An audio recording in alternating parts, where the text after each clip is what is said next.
The myth is that he was Sir Galahad wielding the magical sword and slaying all our enemies. The reality was he was willing to negotiate, and that takes a lot of courage. For some, he was the warrior who sought peace. His goals were to end the Cold War, and to do so without a nuclear holocaust. To others, he was the man who ignored the plague of AIDS. The leader of the free world completely ignored my friends and the people I loved when they were dying. He built up the military and the deficit. There was a high cost of what was a very serious fiscal policy mistake. Yet the man who said government was the problem may be remembered for providing a solution. Ronald Reagan improved the image of government because he himself seemed to be such an effective president and leader. Tonight, farewell to a president by his admirers and his critics. From ABC News.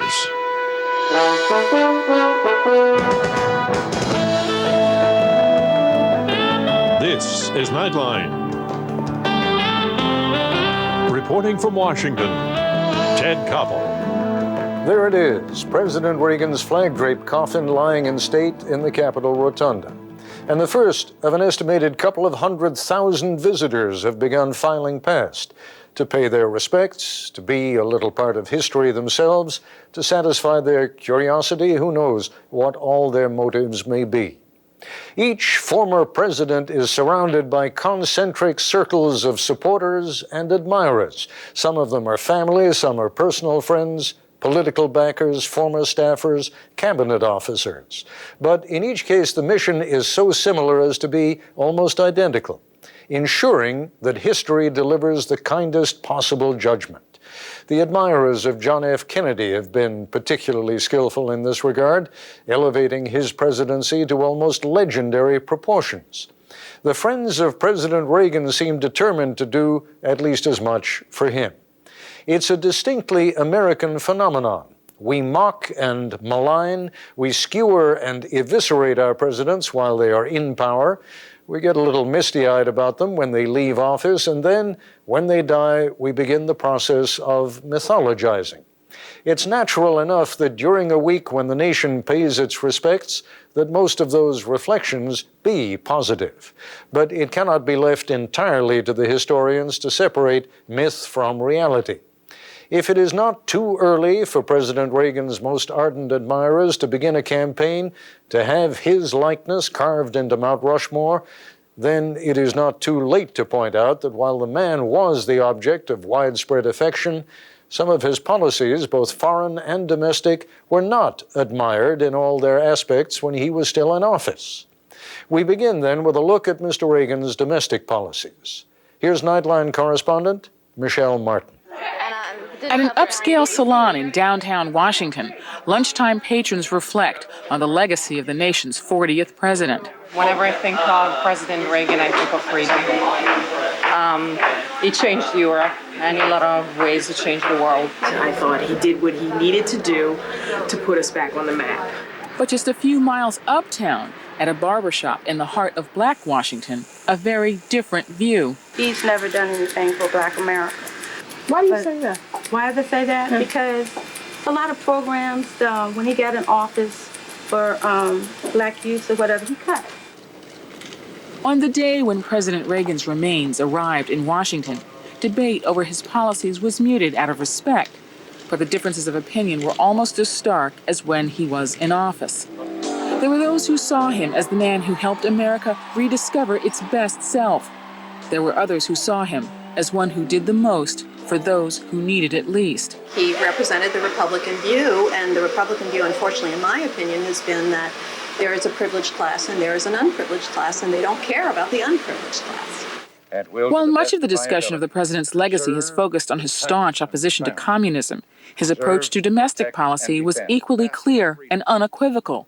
In this present crisis, government is not the solution to our problem. Government is the problem. And at the center of his domestic agenda was his economic policy, which came to be known as Reaganomics. Reaganomics means the theory that you can cut taxes a lot especially income tax rates, that it will be good for the economy, and that deficits don't matter. Are you entitled to the fruits of your own labor? Or does government have some presumptive right to spend and spend and spend?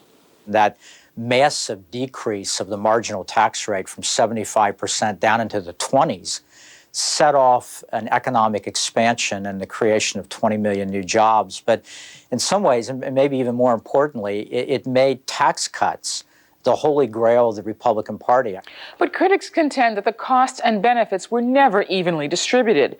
While cutting taxes, Mr. Reagan initiated a major increase in military spending, creating a huge budget deficit. That put upward pressure on already high interest rates. And his legendary skepticism about big government led to cuts in an array of programs, including job training, student loans, and welfare. The economy was changing, but he reinforced the difficulties of low-income people. I think the worst thing that the administration did was to promote selfishness in the name of individualism and responsibility. There are some Americans who need and deserve the nation's concern and help.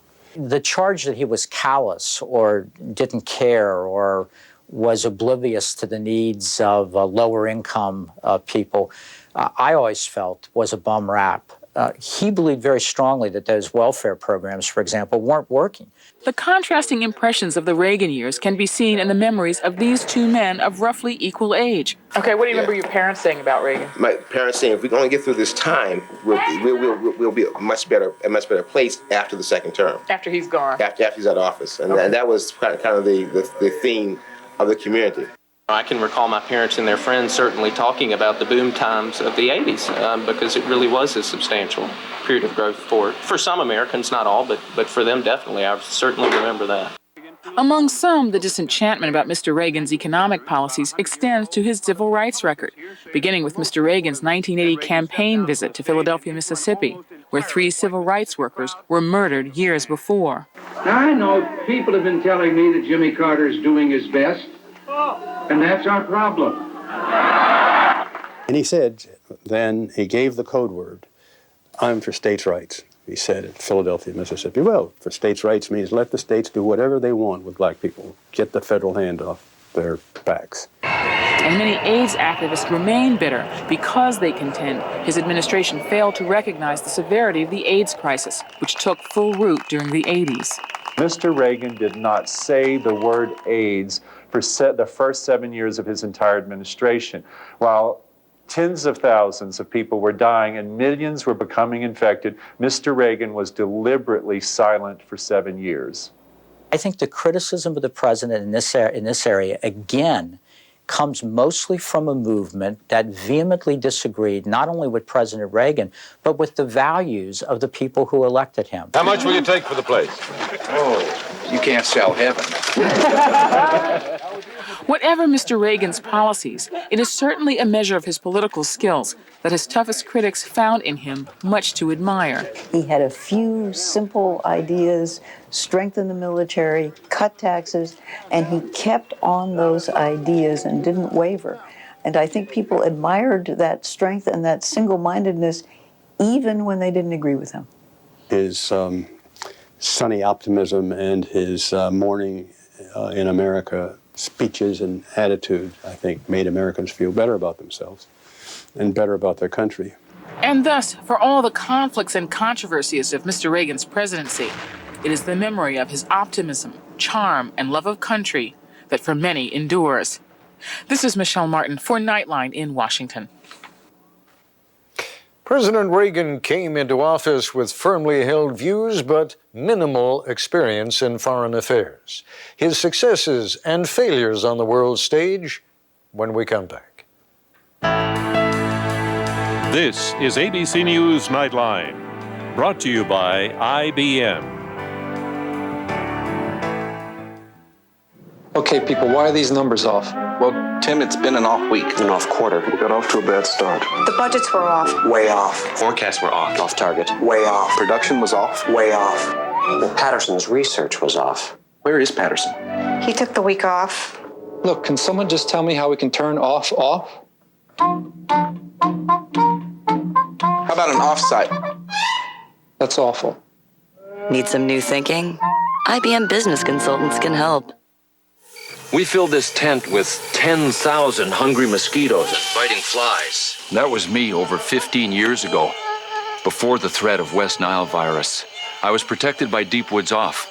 Today, I still trust Off, because you can't beat the DEET in today's Off Deep Woods. It's like a shield against hungry, biting mosquitoes, including those that may carry West Nile virus. No, you just can't beat the DEET in Off Deep Woods. S.E. Johnson, a family company. Thinking about refinancing your home? Call AmeriQuest now. You'll get your own personal loan specialist. Whenever you call me, I'll be there. Someone who knows you are more than your credit score. Who can help you pay off your high-interest credit cards and lower your monthly payments. We even do the paperwork. Call 1-800-AmeriQuest now or go to AmeriQuest.com. AmeriQuest, the company that knows you are more. Kobe stunned Detroit with a three-pointer that turned the tide for the Lakers and evened the series. From way outside, got it! Can the Pistons recover in Game 3? The NBA Finals on ABC. Thursday night. Coverage begins at 8:30 Eastern. How do you create the winningest show in Broadway history? Step 1. You write the most outrageous musical ever. Step 2. You put everyone in a really nice dress. Step 3. You raise all your money from little old ladies. And before you can say step 4, you've danced off with more Tony Awards than any show in history. Coming to the Kennedy Center, June 23rd through August 22nd. Call 202-467-4600 for tickets today. We have created a monster. Created a monster. Channeled lightning into the heart of an amazing vehicle. One with the mind of a car, the soul of a sport utility, and a beautiful new body. Enlivened by a spirited 250 horsepower engine. It is alive. Introducing the completely recreated all-wheel drive Subaru Outback. The new Subaru.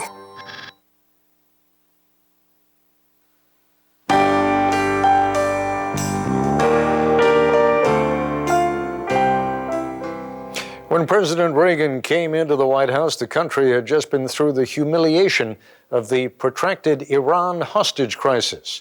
The Cold War was in its fourth decade. Here's ABC News senior correspondent Jim Wooten. So help you God. So help me God. Right from the start, it was clear that Ronald Reagan's foreign policy credentials were equally as unimpressive as his predecessors. He brought no particular experience in matters beyond America's borders and no particular knack for dealing with them.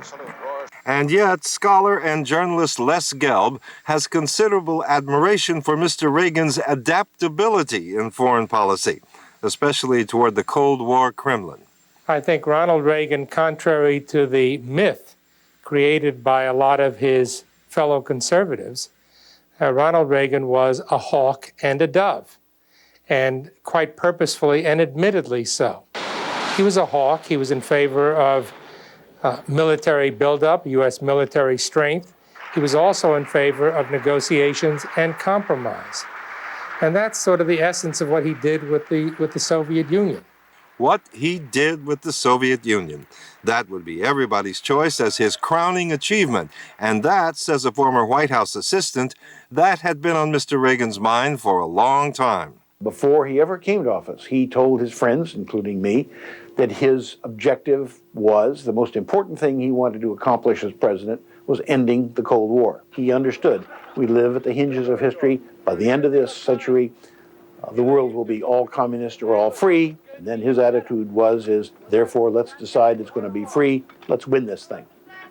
It was for Mr. Reagan just that simple. In fact, that's what he always said it was, simple.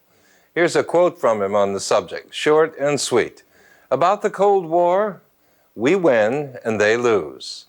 Of course, it wasn't that simple at all, but in the end, as a matter of fact, we did win and they did lose.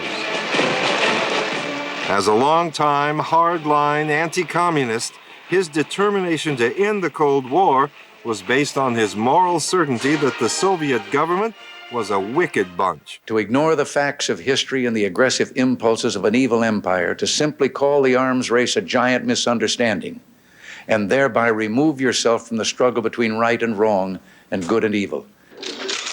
His military budget, he said, "It is part of a careful long-term plan to make America strong again after too many years of neglect and mistakes. We maintain the peace through our strength. Weakness only invites aggression." But Mr. Reagan was aggressive too, not content to allow the Soviets and their surrogates free rein. In Afghanistan, millions of American dollars and weapons for Mujahideen fighting Russian troops.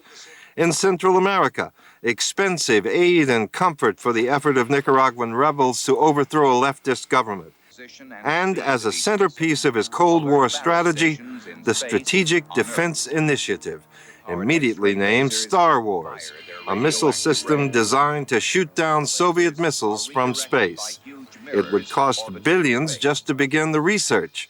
But, he said, "Our only purpose, one all people share, is to search for ways to reduce the danger of nuclear war." There was another purpose: to break the Soviet bank, to put so much economic pressure on an already fragile system, it would be impossible for it to match U.S. military spending dollar for dollar. We were pouring $11 trillion of the treasure of the United States into the Cold War fighting communism. And I think that Reagan actually pressed on that very hard. And the truth is that the Soviet Union was bankrupt and broke, and we were lucky to have a Mikhail Gorbachev who was willing to negotiate rather than let the missiles fly. And so the final chapters were written. "Mr. Gorbachev, tear down this wall."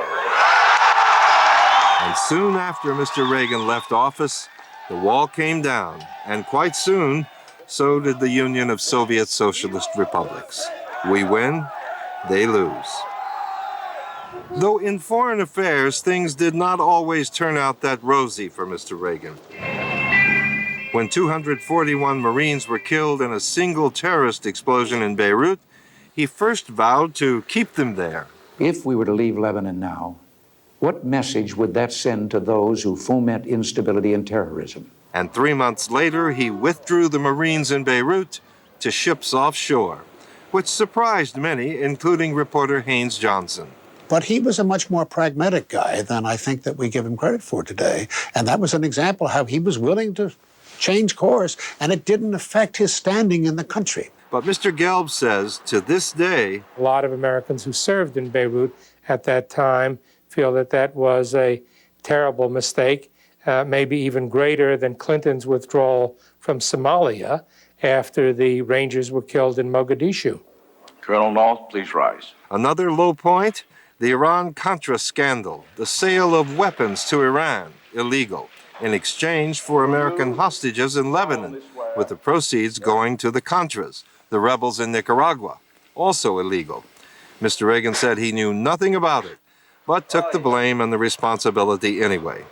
There was also the matter of South Africa, where blacks were fighting apartheid, and Reagan adopted a rather benign economic strategy regarded by many black South Africans as an insult to the dignity of their struggle. So in foreign affairs, how does Mr. Reagan stack up? Well, it's no accident that in the polling at the end of his term, he received positive marks only on foreign policy and defense, nothing else. Communism was his arch enemy. He fought it. He won. Simple. Jim Wooten for Nightline in Washington. Taking stock of the Reagan legacy with one of his biographers when we come back. Meanwhile, at dinner. Our network's been down for 2 days. Internet worm. Whoa. Our sales took a pounding. How did yours do? It hit our suppliers. You can never catch up. Oh, the twin brothers doom and gloom. Jeff, you're awfully quiet. Our network didn't go down. No? No. And get the check. Keeping business up and running. This is the power of the network. Now. Hey, honey. Hey, just think of what we can do with all the money we're saving. Well, I have been giving it some thought. Really? Yeah. prices you gotta see. Circuit City's the place for amazing digital cameras at great low prices. Right now, save $50 on this Sony 3.2 megapixel digital camera with 2x optical zoom. Now an incredible $179.99 only at Circuit City. There are some things you really miss when you're on a low-carb diet. Like your bowls, your spoons, and the crispy crunch of cereal. But this new Special K changes everything. It's time to raise a spoon to 9 net carbs that taste better than 9 net carbs have any right to. New from Special K. Take back your bowl. Shocking celebrity gossip. Jennifer Lopez married Mark Anthony. Actually, J.Lo married several people last week. She keeps her wedding dress in the trunk of her car. Tonight, ABC's George Lopez and an all-new Jimmy Kimmel Live. ABC coming up. Anything's possible when people share a common goal, like cleaner energy. So Chevron Texaco built partnerships with scientists, automakers, universities, and government agencies. And in the past 40 years, we've helped lower new car emissions by 96%. Working together, we've helped produce cleaner air and the lowest auto emissions in modern history. Chevron Texaco, turning partnership into energy. Shop Pohanka Acura, the world's largest Acura dealer, and save on over 300 MDXs, TSXs, TLs, and other Acuras. Own a certified 04RL, Acura's luxury sedan, for just $29.9. Drive a sporty 04 RSX for just $119 a month, or get an 04 MDX for just $289 per month. Hurry! Sale ends Sunday. Get to Pohanka Acura and see why selection and price make us the world's largest Acura dealer.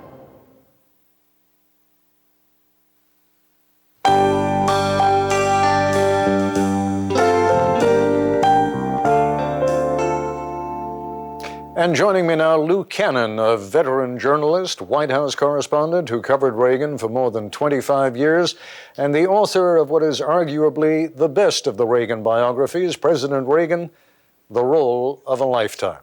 Lou Cannon, see if you can sort of separate the journalist from the historian. Historically, how do you think he'll be judged?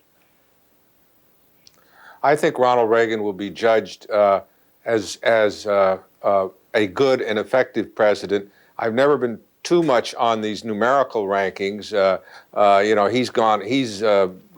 historians started ranking him, I think, in the 30s. The last ranking I saw, he was somewhere from 6 through 8.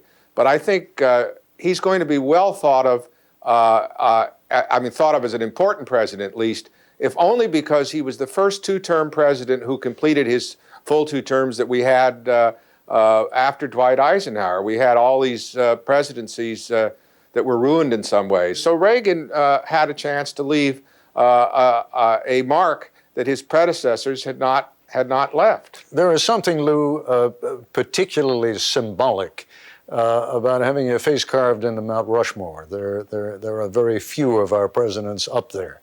Do you think that will one day happen? In other words, does Mr. Reagan rise to Rushmore-like proportions? I think if we keep the nuclear peace, he probably does. Because as far, I think, as history is concerned, and I will say, frankly, not to put it off on history, as far as I'm concerned, the fact that we ended the Cold War without a nuclear accident. People always say, who won the Cold War? Well, the answer to that is we all won the Cold War. And if we, in fact, keep the nuclear peace, I think he'd be in Mount Rushmore. And if we don't, it won't matter because there probably won't be any Mount Rushmore. As Michelle Martin showed us earlier in this broadcast, in the African-American community, he is viewed with considerably less affection and admiration than he is within the white community. Justifiable, do you believe? I think there's certainly a reason for it. Ronald Reagan believed in integration. He was against prejudice. He'd campaigned for putting for breaking the color, ending the color line and the color barrier in baseball long before Jackie Robinson actually did it.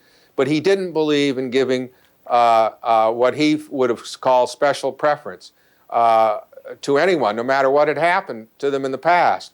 Therefore, he didn't believe in affirmative action. And the African American community was very much committed, I think is still very much committed to affirmative action. So Ronald Reagan was always on a collision course, at least with the leaders of the African American community. And no, I don't think they think particularly well of him. And I would imagine that will continue. In so many ways, Lou, and this will be my last question, he seemed like the most gregarious of our presidents, and yet I have talked to a number of people who had access to him on a fairly regular basis, as you must have done in all those years that you covered the White House and later on when you were writing your biography of Reagan. Was he indeed as easy to know as that initial gregarious personality seemed to suggest? Behind Ronald Reagan's affable facade, there was a very smart and disciplined, calculating politician, and a man who was aloof and reserved, who kept himself to himself in many ways. He never became too chummy with anybody. He never became anybody's pal. He was always seeing what the main chance was in life. And that made him a better president and a better politician, but it didn't make him easier to know. Lou Cannon, I thank you very much. I appreciate you joining us, Thank you. And thank you for your insights. I'll be back in a moment. I'm sorry, but I can't find your bags. When did you check them? Oh, a 2 day? days. A Day ago? and a half-ish. What room were you in?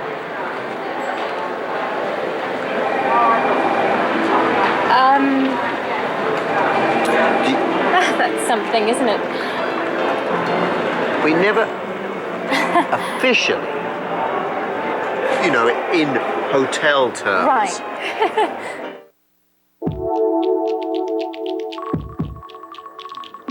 Your UBS financial advisor can work with nearly 66,000 people in 50 countries. He can work with all the resources of one of the world's largest wealth management firms. But to understand what you need, he will always work right next to you. Could this be the most powerful two-person financial firm in the world? You and us, UBS. You hit that thing just like a puck, they say.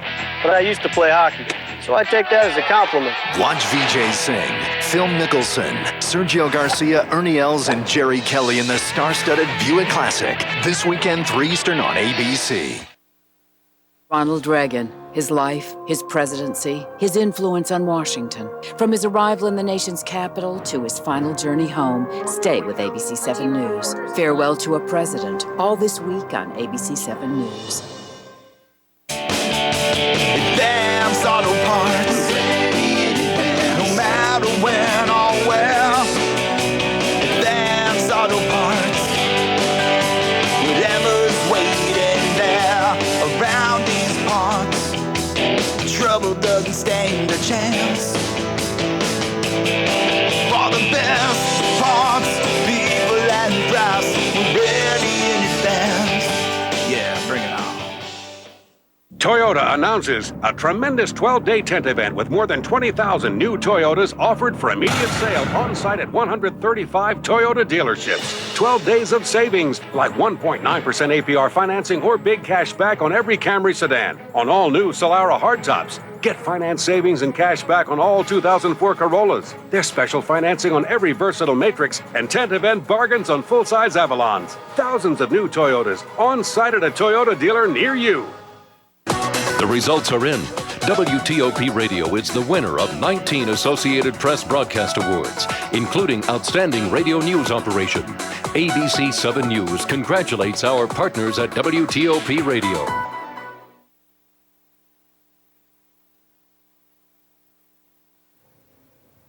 And that's our report for tonight. I'm Ted Koppel in Washington. For all of us here at ABC News, good night.